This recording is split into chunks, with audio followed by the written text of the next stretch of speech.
نحمدہ ونصلی ونسلم علی خاتم النبیین۔ موت کو پیش نظر رکھنے کا فائدہ۔ مسلمانوں کے چوتھے خلیفہ حضرت سیدنا علی المرتضی شیر خدا کرم اللہ وجہہ الکریم فرماتے ہیں من ارتقب الموت سارع فی الخیرات، یعنی جو موت کو پیش نظر رکھتا ہے وہ نیک کاموں میں جلدی کرتا ہے۔ حوالہ شعب الایمان جلد 7 صفحہ 371 حدیث نمبر 10623۔ محمد الیاس اتار قادری رضوی عفیان کی جانب سے السلام علیکم ورحمۃ اللہ وبرکاتہ۔ مجھے یہ افسوسناک خبر ملی کہ محمد احمد کا ابو جان اور محمد قاسم کے بھائی جان محمود الحسن عطاری ہارٹ اٹیک کے بعد 22 شوال شریف 1447 ہجری مطابق 11 اپریل 2026 کو تقریباً 48 سال کی عمر میں کہروڑ پکا پنجاب میں انتقال کر گئے۔ انا للہ و انا الیہ راجعون۔ میں تمام سوگواروں سے تعزیت کرتا ہوں اور صبر و ہمت سے کام لینے کی تلقین۔ الحمدللہ رب العالمین والصلاة والسلام علی خاتم النبیین یا رب المصطفیٰ جل جلالہ صلی اللہ علیہ وآلہ وسلم۔ مرحوم کی بے حساب مغفرت فرما، ان کی قبر کا اندھیرا دور ہو، ان کی قبر نور علی نور ہو، اور نور حبیب صلی اللہ علیہ وسلم کے صدقے ان کی قبر تاشر جگمگاتی رہے۔ یا رب العزت ان کی قبر باغ جنت بن جائے۔ یا رب جلیل تمام سوگواروں صبر جمیل اور صبر جمیل پر اجر جزیل مرحمت فرما۔ یا ذل جلال والاکرام، اے عظمت و عزت والے، میرے پاس جو ٹوٹے پھوٹے اعمال ہیں اپنے کرم کے شایع نشان ان پر اجر عطا فرما۔ یہ سارا اجر و ثواب جناب رسالت مآب صلی اللہ علیہ وآلہ وسلم کو عنایت فرما بوسیلہ خاتم النبیین صلی اللہ علیہ وآلہ وسلم۔ یہ سارا ثواب مرحوم سمیت ساری امت کو عنایت فرما۔ اللہم آمین بجاہ خاتم النبیین صلی اللہ علیہ وآلہ وسلم۔ نماز روزوں کی پابندی کرتے رہیے، مدنی چینل دیکھتے رہیے، اپنی اچھی نیت ضرور بھجوائیے گا۔ اللہ پاک آپ کو صبر و ہمت نصیب فرمائے۔ بے حساب مغفرت کی دعا کی التجا۔ 28 شوال شریف 1447 کے مطابق 17 اپریل 2026 کو یہ پیغام ریکارڈ کیا۔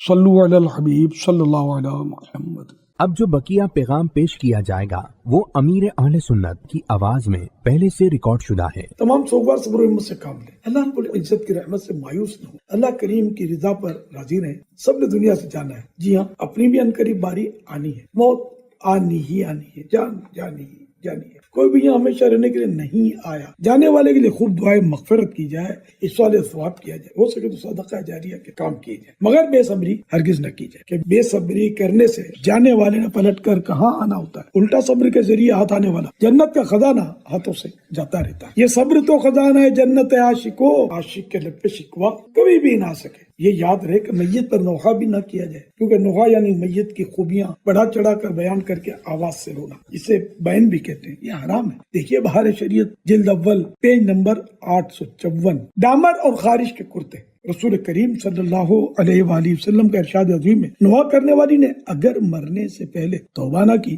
تو قیامت کے دن اس طرح کھڑی کی جائے گی کہ اس پر ایک کرتا قطران یعنی ڈامر کا ہوگا اور ایک کرتا جرب یعنی کھجلی کا۔ حوالہ مسلم شریف صفحات 465 حدیث نمبر 934۔ یا اللہ پاک تیری پناہ۔ شرح حدیث، ڈامر میں آگ جلد لگتی ہے اور سخت گرم بھی ہوتا ہے۔ جرب وہ کپڑا ہے کہ جو سخت خارش میں پہنایا جاتا ہے۔ معلوم ہوتا ہے کہ نوحہ کرنے والی پر بروز قیامت خارش کا عذاب مسلط ہوگا، کیونکہ وہ نوحہ کر کے لوگوں کے دل غمگین اور زخمی کرتی تھی، تو قیامت کے دن اسے خارش سے زخمی کیا جائے گا۔ اس سے یہ بھی معلوم ہوا کہ نوحہ خواہ عملی ہو یا قولی یعنی اپنے انداز سے، اعضاء سے یا زبان سے جس طرح بھی کیا جائے سخت حرام ہے، کیونکہ اکثر عورتیں ہی نوحہ کرتی ہیں، اس لیے حدیث پاک میں عورت کا تذکرہ ہوا، ورنہ مرد بھی اگر نوحہ کرے گا تو اس کے لیے بھی اسی طرح کا عذاب ہے۔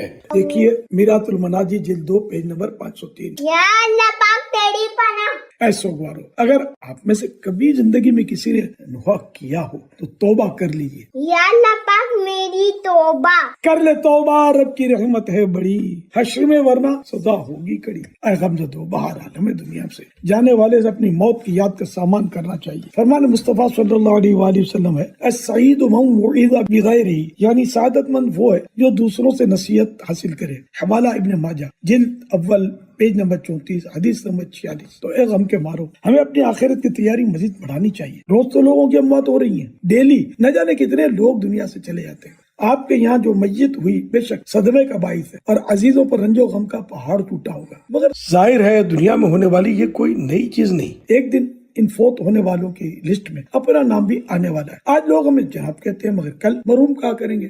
آج جن خواتین کو محترمہ کہا جاتا ہے، کل انہیں مرحومہ کہہ کر پکارا جائے گا. ہاں ہاں مرتے جاتے ہیں ہزاروں آدمی, عاقل و نادان آخر موت ہے. یعنی عقل مند بھی مر رہے ہیں, نادان و ناسمجھ بھی موت کے گھاٹ اتر رہے ہیں. بارہا علمی تجھے سمجھا چکے, مان یا مت مان آخر موت ہے. ایک دن مرنا ہے, آخر موت ہے. کر دے جو کرنا ہے, آخر موت ہے. صلو علی الحبیب صلی اللہ علی محمد. ذہن نصیب مرحوم کے اصالت ثواب کے لیے اللہ رب العزت کے دیے ہوئے مال میں سے مسجد بنا دیجئے, یا مسجد کی تعمیر میں حصہ ہی لے لیجئے. مسجد بنانے کی فضیلت تو دیکھیے, بخاری شریف حدیث نمبر 450, فرمان مصطفیٰ صلی اللہ علیہ وآلہ وسلم, جو اللہ پاک کی رضا کے لیے مسجد بنائے گا, اللہ پاک اس کے لیے جنت میں گھر بنائے گا. سبحان اللہ, ماشاءاللہ. صلو علی الحبیب صلی اللہ علیہ محمد. ہر ہفتے سوشل میڈیا اور خصوصاً مدنی مذاکرے میں مدنی چینل پر جس رسالے کے پڑھنے کا اعلان کیا جاتا ہے اسے ضرور پڑھ یا سن لیا کیجیے. صلو علی الحبیب صلی اللہ علیہ محمد.